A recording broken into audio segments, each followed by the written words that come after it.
গেরুয়া ঝড়ে ফিকে হয়েছে তৃণমূল, আর তারপরেই পেঁয়াজের খোসার মতো বেরিয়ে পড়ছে সাধারণ মানুষের সীমাহীন অভিযোগ। এবার দক্ষিণ ২৪ পরগনার ফলতা পঞ্চায়েত সমিতির সভাপতি সঞ্চিতা মণ্ডলের নামে থানায় অভিযোগ দায়ের এলাকাবাসী। মিথ্যে মামলা দেওয়া থেকে শুরু করে টার্গেট করে সাধারণ মানুষকে ঘরছাড়া করা সহ একাধিক অভিযোগ রয়েছে। এই গোটা কার্যকলাপ পরিচালনার দায়িত্বে ছিলেন জাহাঙ্গীর খান, এমনটাই অভিযোগ এলাকাবাসীর। স্থানীয় বাসিন্দাদের আরও দাবি, জাহাঙ্গীর খান বা তার অনুগামীদের কথা মতো না চললেই নেমে আসত খাঁড়া।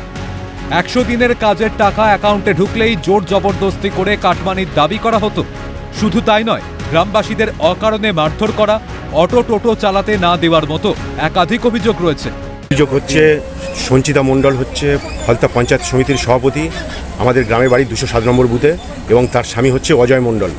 তাদের বিরুদ্ধে অভিযোগ এইটাই যে পুরো ফ্যামিলির লাইফ পুরো শেষ করে দিয়েছে, এবং তার ছাড়াও আমাদের যে গ্রামবাসী বৃন্দরা আছে, গ্রামবাসী বৃন্দদের কার ব্যবসা বন্ধ, তাদেরকে জোর করে থ্রেট দেওয়া, তাদেরকে টোটো চালাতে দেবে না, তাদের গাড়ি চালাতে দেবে না, তাদেরকে মারধর, কাজে গেলে কাজ থেকে তাড়িয়ে দেওয়া।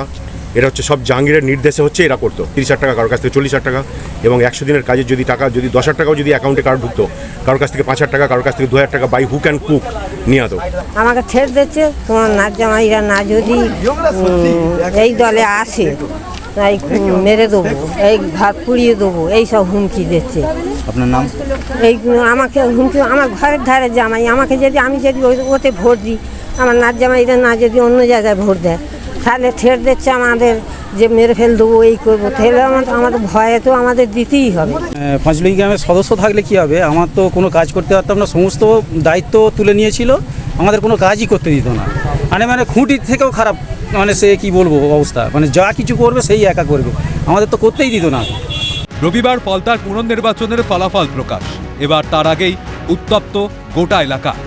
শনিবার রাতেই ফলতা পঞ্চায়েত সমিতির সভাপতি সঞ্চিতা মণ্ডলের নামে থানায় অভিযোগ জানিয়েছে এলাকার সাধারণ মানুষ। এই ঘটনাকে ঘিরে ফলতায় নতুন করে উত্তেজনা ছড়ায়। দক্ষিণ ২৪ পরগনা থেকে অরিজিৎ মণ্ডলের রিপোর্ট, ক্যালকাটা নিউজ।